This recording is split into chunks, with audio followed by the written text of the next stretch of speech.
Hey guys, Jeff Cook here, and some of you guys have asked me to explain what is the Realtor settlement or the National Association of Realtors settlement.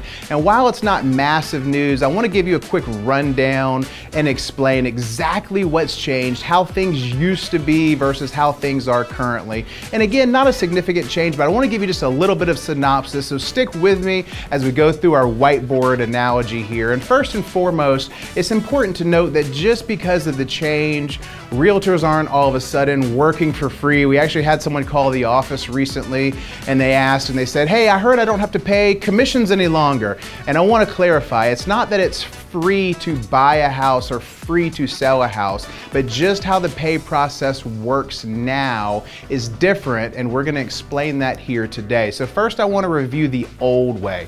The old way is the seller hires the seller's agent, aka a listing agent, to put that house for sale that the seller owns on the MLS or the multiple listing service. And around the same time that that's happening, the buyer begins searching for property and hires a buyer's agent. That would be the agent that helps that buyer find this property on the MLS, and they would decide if they wanted to make an offer to purchase this particular property. So the buyer and the seller would meet through the two agents. Pretty simple. And when this buyer agent helped this particular buyer find the property, the offer of compensation or the commission that the buyer agent would make was based on which house was chosen.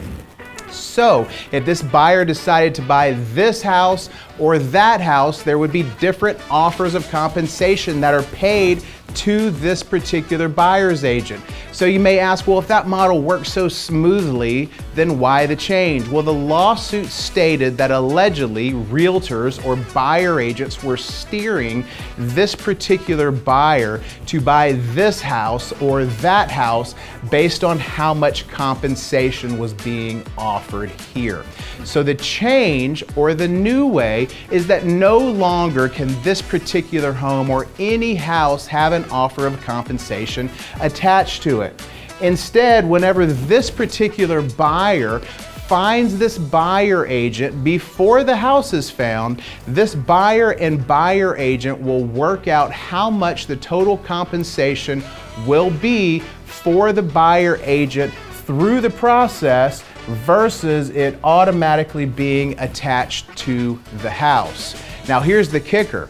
The buyer and buyer agent can still ask the seller to pay for it, which I'll get into in just a second. But one additional detail with this change, with the buyer now finding the buyer agent before the house, the settlement also says that buyers must now enter into a written agreement with the buyer agent before any offer of purchase can happen with the house, or even before showings can begin. Yeah, you heard that right. If you want to go see a home for sale, you now have to select your realtor representation before you go see the house, with open houses being the one exception to that. Now let's play a scenario out. Let's say that the buyer says to the buyer agent, I want to go ahead and buy this property. They've already obviously agreed on their fee structure here. The compensation for this buyer agent's already agreed on.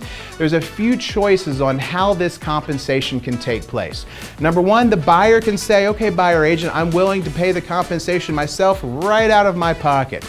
Number two, the buyer can say to the buyer agent, I want you to go back and ask the seller or the seller's agent to pay the compensation, similar to how it worked previously. In other words, seller, if I'm buying your house, I want you to pay for the agents versus me as the buyer having to pay for the agent myself. Now another scenario could be a seller may counter back and say, well, we'll pay a portion of the fee structure, but buyer, you then have to pay the other portion of the fee structure. So in this scenario, the seller and seller's agent are paying a portion to the buyer's agent.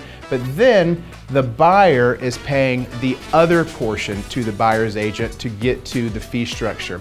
And as with any real estate transaction, this can be negotiated back and forth until all parties agree on a happy scenario. And one thing's for sure, as a buyer, your potential out-of-pocket expense is dependent upon how good your agent is at negotiating these concessions on your behalf to keep your costs low.